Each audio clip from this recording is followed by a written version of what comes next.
Seguramente estás pensando, pero Pibisita, ¿tampoco te gusta Samurai Jack? La concha de tu madre. Y la respuesta a eso es...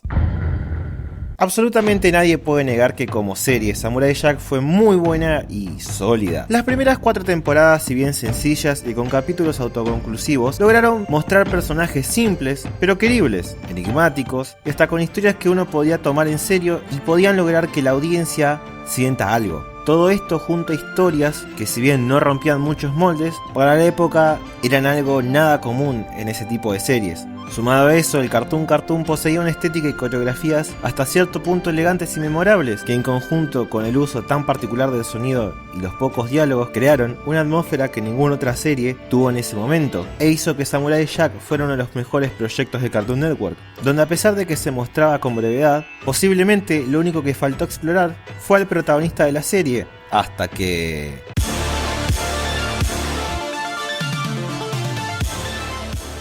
luego de 15 años, Samurai Jack revivió y de una forma increíble. Los primeros 4 episodios son indiscutiblemente impecables, una de las mejores cosas que salieron en el año, haciendo honor a todo lo que vino antes y elevando la serie a otro nivel, agregando elementos nunca antes vistos, explorando cómo Jack lidia con aceptar que muchas veces hay situaciones de las que uno no puede escapar, como matar a un contrincante, lidiar con fallar una misión, contemplar el suicidio como una salida digna y hasta como la mejor opción, entre otras cosas. Realmente tuvo un balance perfecto en crecer con la audiencia pero mantenerse fiel a sí misma la mayoría del tiempo. Wow, what a freak. Look like a talking penis. Y luego vino el final. Sí, el final de Jack digamos que dejó muy dividida a la audiencia por principalmente 2 causas. La primera es que pasó todo muy rápido. Y la verdad esto es cierto. Jack apenas tuvo tiempo para contemplar a sus aliados ayudarlo, básicamente tuvo una ínfima interacción con un miembro del cast. La pelea con Aku fue sumamente rápida y comparada con otros encuentros que tuvieron se sintió sumamente impersonal. El pasaje de la guerra a la paz fue muy rápido y la caída de Ashi muy repentina y sin impacto. La segunda causa es más discutible. El gran debate entre si Jack debía quedarse en el futuro o volver al pasado. Mucha gente está de acuerdo con lo que pasó, pero muchos hubieran preferido que se quedara, y por eso es que descalifican el desenlace de la historia. Personalmente creo que estamos enfocando el debate mal. La pregunta no es qué línea temporal eligió el samurái, sino por qué la eligió. La raíz del problema del final está en que Jack no decidió ir al pasado, lo arrastraron.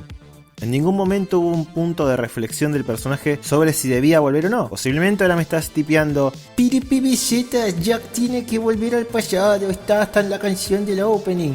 Sí, efectivamente quiere volver al pasado, pero al mismo tiempo estaba esta pequeña contradicción desde el principio de la serie en su personaje, ya que sabiendo que podía ahorrar todo lo que hizo Aku, es más, era su objetivo, ayudaba a la gente. Considerando todos los planteos que realizó la serie en su 5ª temporada, y con más razón aún que Ashi estuvo presente en la vida de Jack, se perdió una enorme oportunidad. O sea, si pensamos el final de Samurai Jack, está implícita esta idea de que hay solo 3 soluciones al conflicto de la historia y en todas Jack pierde de alguna forma. La primera naturalmente es que Jack no logre derrotar a Aku y este siga gobernando por el resto de la eternidad. Descartado. El segundo es que Jack derrota a Aku, pero no puede volver al pasado, y entonces todos los males que causó a generaciones quedarían por siempre en la historia. Y el último final posible, que es el que se dio, es que Jack vuelva al pasado, evitando que Aku viva y salva a su gente. Pero el precio que se pagó es que todos los personajes que ayudó, con algunas excepciones, desaparecen para siempre, incluyendo a Ashi. Jack siempre pierde algo. Es una idea muy ingeniosa siempre y cuando se lo explore adecuadamente. Spoiler, no pasó. Hay una discusión que trata de anular el último punto, que incluso se dio entre usuarios de nuestro Facebook, que por cierto deberías visitar, #plugincararrota. Básicamente la defensa es que Jack no borró a los personajes del futuro, sino que les dio un nuevo futuro mejor, y la verdad eso no sería así. Sin Aku, muchas resistencias, migraciones, muertes y nacimientos no se darían, y ni hablar de personajes atados directamente a él como X-9 y Ashi con sus hermanas. Es como si la Segunda Guerra Mundial no hubiera existido. Mucha gente de América Latina no existiría hoy, porque sus abuelos no habrían venido para acá haciendo que sus padres no se conocieran o incluso nunca nacieran. #historia. Y ese es el problema de Samurai Jack que hace que el final sea tan débil. Jack no meditó las consecuencias de ir al pasado. No consultó con su conciencia o con la misma gente que terminó borrando si debía hacerlo. Gente que para el colmo demostró poder tomar las riendas de su vida al final de la serie, pero que ni se enteraron que estaban por desaparecer. A Jack simplemente lo arrastraron a un portal de tiempo y ni siquiera pensó nada al respecto. Deja de mostrarte el peso que tiene el tomar decisiones comparando Jack con una serie que tiene literalmente el mismo final. Por cierto, spoiler de Gurren Lagann. Tengen Toppa Gurren Lagann es una serie excelente y naturalmente su final es impecable. A pesar de que Jack comparte básicamente la misma escena final, casi toma por toma con Gurren Lagann, el impacto emocional que tiene Jack es inexistente comparado con el final que tiene Simón. ¿Dónde estuvo la diferencia?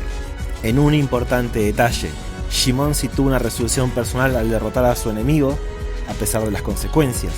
Mientras Jack ignoró totalmente reflexionar sobre todo esto de borrar el futuro y la muerte de Ashi se volvió una sorpresa obvia para la audiencia pero no para Jack, Shimon, antes de ir a derrotar a su enemigo, se entera que de hacerlo su interés amoroso, Nia, moriría por su conexión con el Anti-Spiral.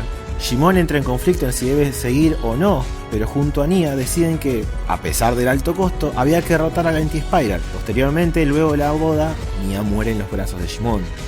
A pesar de pagar el mismo precio, lo que hace más dramático y emocionalmente cargado al final de Gurren Lagann es que Nia no murió arbitrariamente porque ellos decidieron pagar ese precio. Mientras que para Jack fue una sorpresa que no vio venir, con una simple línea que explica lo que está pasando. Y esa es la clave, son las elecciones que se toman bajo presión las que definen a un personaje. Mientras más grande la presión, más profunda van a ser las relevancias de las consecuencias. Es de estas decisiones que los personajes toman que aprendemos y nos conectamos con ellos. Jack perdió esta oportunidad cuando la tuvo perfectamente frente a él. ¿No hubiera sido un mejor escenario que luego de su redención, el samurái viajando con Ashi se diera cuenta de este predicamento de tener que sacrificar al pasado o al futuro? ¿No hubiera tenido un peso más emocional que sin importar qué línea temporal eligiese, siempre y cuando fuera una resolución propia o incluso que fuera el resultado del consenso entre Jack junto al resto del cast del futuro? Uno podría decir que por ahí fue una cuestión de tiempo y es factible, pero también se gastó tiempo de varios capítulos en cosas como Scaramouche.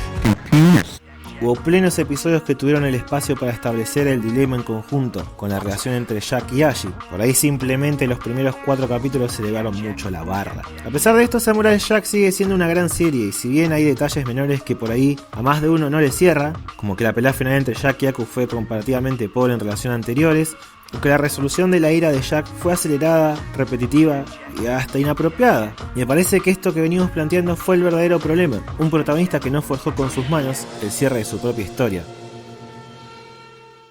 Por cierto, mirá Gurren Lagann, es un 10 de 10.